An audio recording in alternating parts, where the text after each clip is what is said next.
Hello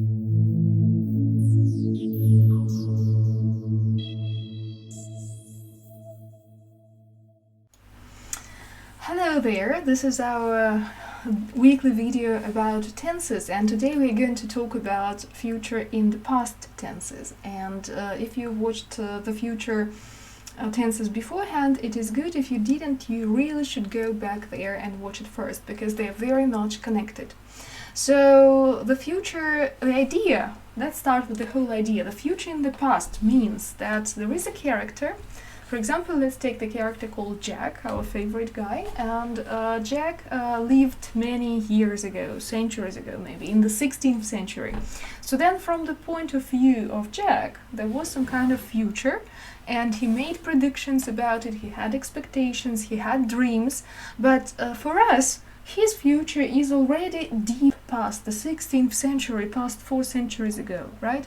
So the future in the past will express the idea that the character believes this is still future, but the reader and the narrator, the author of the text, already know that this is the past, right? So in English we have this specific group of tenses to explain the future from the point of view of some character in a past book. And we can have a range of methods how we express these hopes of people who died long ago, of people who were characters and now they are not in our real future anymore, right? So let me go to the slides, and first of all we are going to see what kind of range of opportunities we have, right? So if we are going to talk about expectations of people of the past about the future, we have 3 grammatical means, which are the future in the past tenses. There are 3 of them. The future indefinite in the past, which will look like Jack said he would go to the big city. The future continuous in the past, Jack said he would be moving to the big city, And then the future perfect in the past. For example, Jack said that he would have moved to the big city by New Year, for instance. So these 3 are grammatical means of expressing future viewed from the past. But we should not forget that also we can choose lexical means. We can choose the constructions or modal verbs, for example, to be going to or to be to. For example, if we say Jack said that he was going to move to the big city, it's not future in the past tense, but it expresses future viewed from the past, right? Or, for instance, Jack decided that he was to leave his horse in the village, right? So he agreed with his parents that the horse is going to stay. So Jack said that he was to leave it. And then this is the modal verb. It expresses the idea of the future from the point of view of this Jack, but it's not the future in the past tense. And also we should not forget that there are special cases when a future tense, a future meaning, is expressed by a past tense, for example, the past indefinite or the past continuous or the past perfect.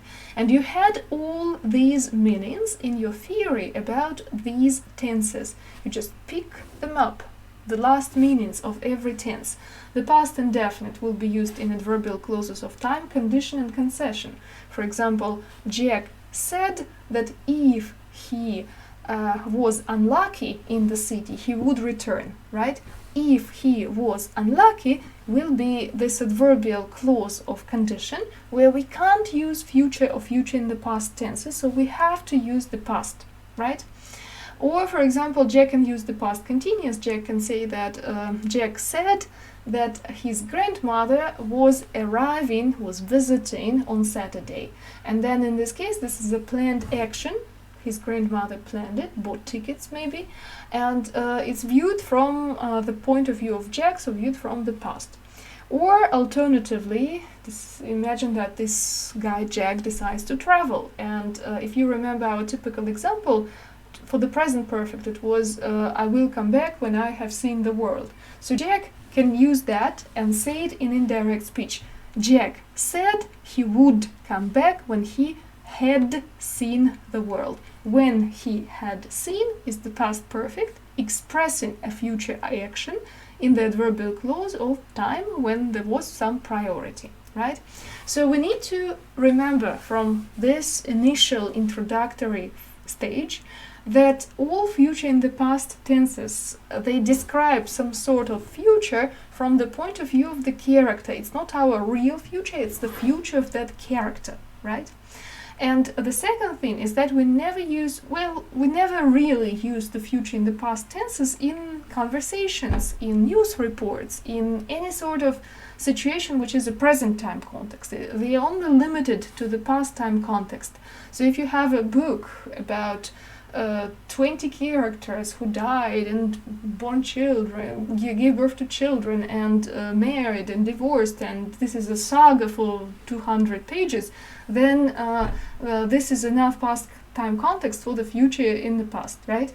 Or for example, a documentary about something that happened in ancient Rome to Julius Caesar, right? So Julius Caesar believed he would become the emperor, right? So from the point of view of Julius Caesar at that time, he would become the emperor. But from our point of view, it happened 2,000 something years ago. That's too long, right? The only case when you can use it in the conversation is when you're telling a past story, when your speech is a story of something which had been told to you, right? So you can say, and now I'm going to tell you a story about how I studied English. So my teacher told me that I would benefit from reading a book in English. So you see, in this case, this is kind of a book, but I tell it, right? It's a story told like it is in a book. So then it's a conversation, but it's a past story. Okay. So now let's move on to the tenses themselves. There are 3 of them. So let me have a look at the first one. So the future indefinite in the past is the regular, the most usual kind of tense, and this future indefinite in the past is used always when we have a future action which is viewed from the past, and usually it is in a subordinate clause. So somebody said, somebody mentioned, somebody expected, somebody answered that, and then we use future in the past. Future indefinite in the past. For instance, the typical example here. Emily said she would finish her degree in the summer. Эмили сказала, что она закончит университет летом. So from the point of view of Emily, this is the future, but from our point of view, it happened maybe in, I don't know, 1985, so it was long ago. So it's not really the future. You see, both the actions are in the area of the timeline where they are in the past, right? So for us, for our real present time moment, this is a past action, but for Emily, this is still her fate, something which is going to happen to her. Or another example here will be Louise said she would request another copy of the book that was in the library.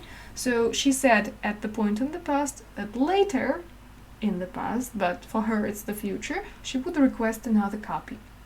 Or another example from a book where there is a very rich widow who is about to die because she's very sick, and she tells her children some news. So Marge promised that her children would inherit all her fortune except the 10 million pounds that she would donate to charity, and 10 million pounds is a lot, guys. So she promised in the past that in her future, when she dies, her children would inherit all her fortune, and she would donate 10 million pounds to charity.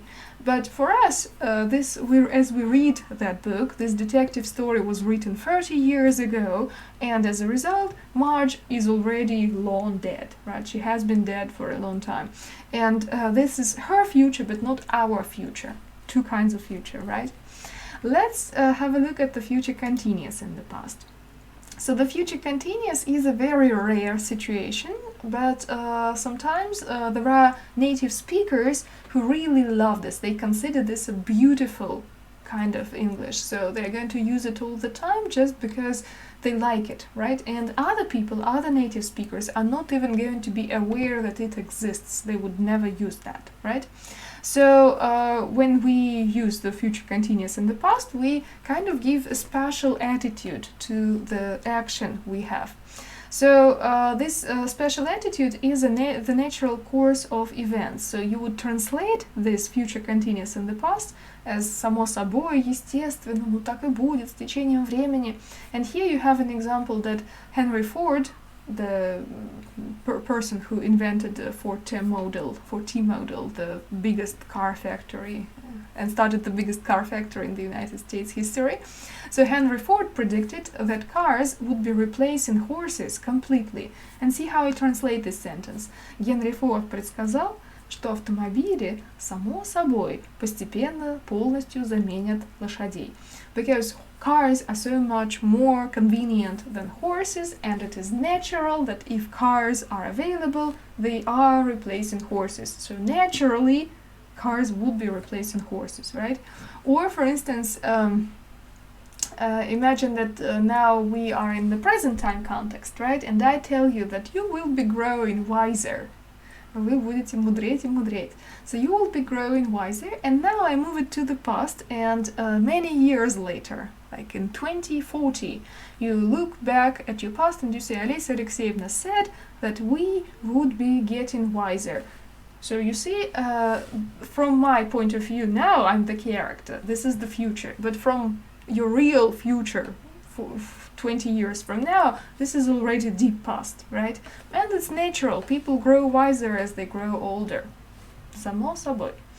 And another example here will be about futurists. Futurists are scientists who studied the future in the 19th century. And then there were many names, many people who were under the same name. So futurists believed that more and more people would be moving to cities. It is natural. You have cities, you have villages, you have a chance to move to the city which gives opportunities from a village which is not that many opportunities. Of course, people are going to move, and naturally, people would be moving to cities. And you can see that they did, right? We have huge cities in the world now, and not many people live in villages. So then another example here is that scientists of the 20th century were optimistic and claimed that the humanity would be getting rid of poverty, hunger, and diseases soon.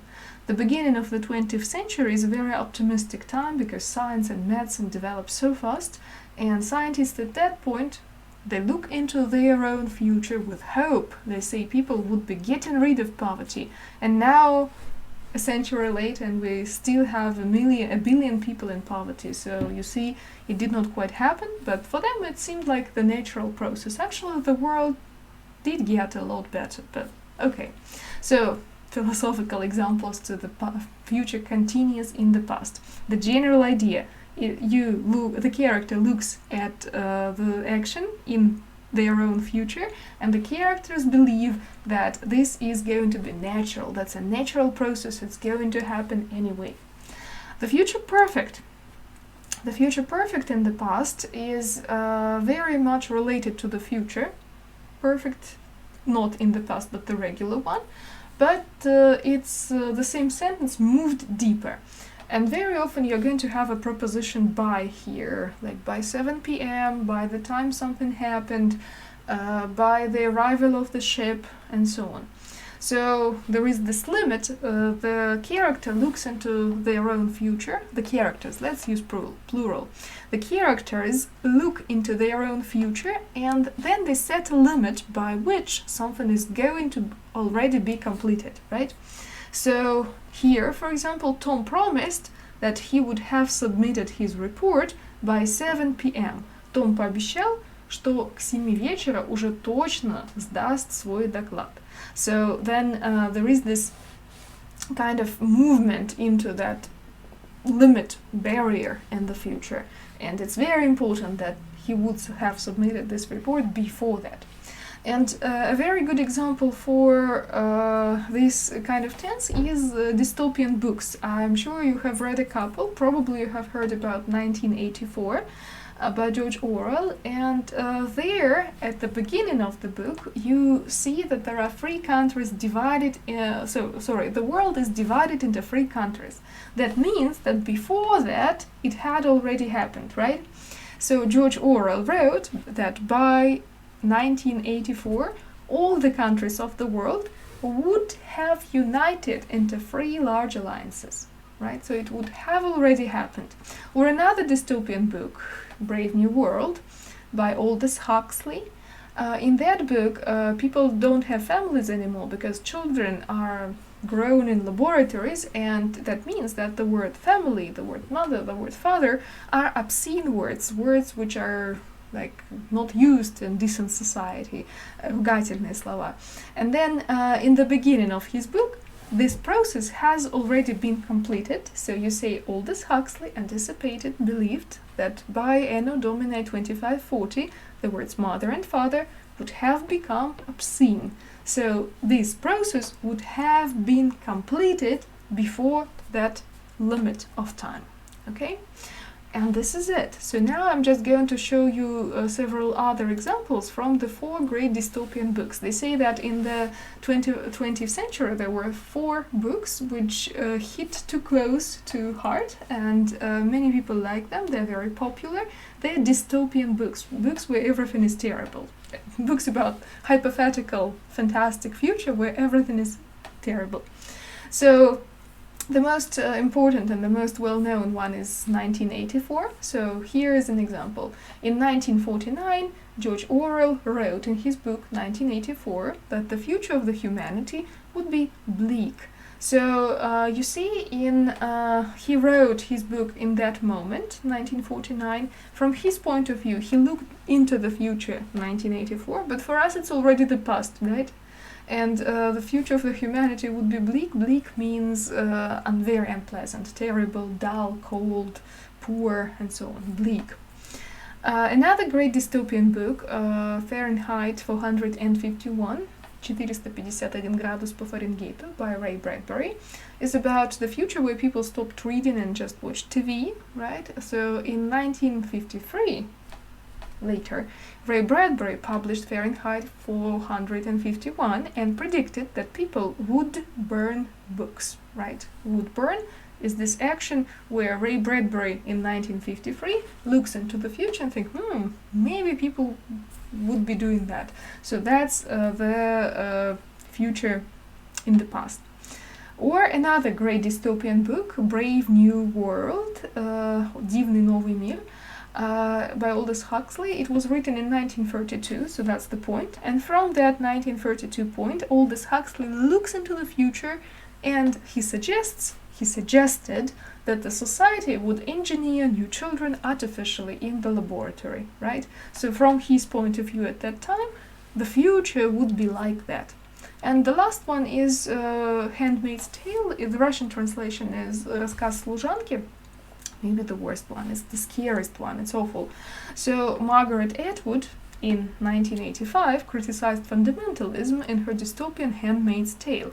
She pointed out that in case of environmental catastrophes, religious fanatics would erase human rights in a very fast and effective way. That's basically a model when very conservative people take power and they have fun. They start doing so much stuff with people.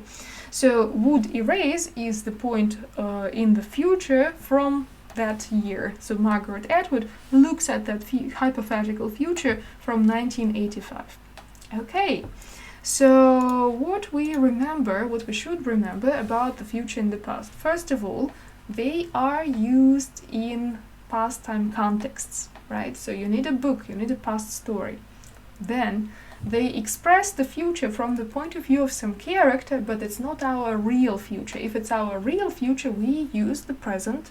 If it's our real future, we use the future indefinite, the future continuous, the future perfect, but not the future perfect in the past, not any sort of in the past tenses. We say I will, not I would. The character would say I would. Also, we should remember that there are alternative methods how to express future viewed from the past. If you have a problem, you can always rely on the past continuous and say that it was planned. You say, my mother promised that she was cooking my favorite apple pie, and then it's a planned action and you don't use future indefinite in the past. So you could say, my mother promised she would cook my favorite apple pie. Or you can alternatively choose the construction to be going to, and you say, my mother said she was going to cook my favorite apple pie. And then in this case, all these three variants are Fine, just one of them is grammatical, another one is alternative grammatical, and the last one is lexical. Okay, so see you in our class, have fun with grammar tenses, and cut!